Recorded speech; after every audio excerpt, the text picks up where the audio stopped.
உலகம் வந்து உங்களுக்கு ஒரு வரம். இந்த உலக இன்பத்தெல்லாம் அனுபவித்துதான் நீங்க இங்க வந்துடுறீங்க. பூமி சொர்க்கம், நரகம் வேற எங்கேயும் இல்லை. பூமி தான் நரகமும். புரிஞ்சவனுக்கு இந்த பூமி சொர்க்கம், புரியாதவனுக்கு இந்த இடத்துல நிறைய நரகமா இருந்திருக்குது. இப்ப வந்து பாக்குறவங்க சொர்க்கமாக்கி நிக்கிறாங்க. நிறைய பேர் இங்க சண்டை போட்டு செத்து போறாங்க. அவங்களுக்கு எல்லாம் இந்த இடம் நரகம். இப்ப வந்து பார்த்து கொண்டாட்டமாக இப்படி பெரிய பில்டிங் கட்டிக்கிறாங்க, மாடி கட்டிக்கிறாங்கன்றவங்களுக்கு. அப்ப சொர்க்க நரகத்தை நிர்ணயித்தெல்லாம் நாம தான். அதனால எல்லாமே நம்ம கையில தான். பாருங்க, இப்ப கூட இதெல்லாம் நம்ம கையில தான். ஒருத்தர் கையில போனை வச்சுட்டு நம்ம பேசத்தெல்லாம் எடுத்து வச்சுக்கிற. எப்போதும் மகிழ்ச்சியும் கொண்டாட்டமா இருக்கணும். கொண்டாட்டம் உங்களது பிறப்புரிமை. நான் கொண்டாட மாட்டேன்றவங்கள நீங்க ஒண்ணுமே செய்ய முடியாது. அவங்க கொண்டாட மாட்டேன், ஏன்னா அவங்க வேதனை போறதுக்குன்னே பொந்திருப்பாங்க. துக்கப்படுறதுக்கு ஒரு வேலையாது.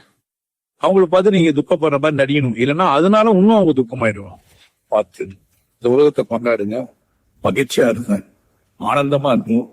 எப்போதுமே உற்சாகமா இருக்கல. ஏறிதே அப்படின்னு அந்த மாதிரி பிறந்ததே மகிழ்ச்சியா இருக்கு, சந்தோஷம்.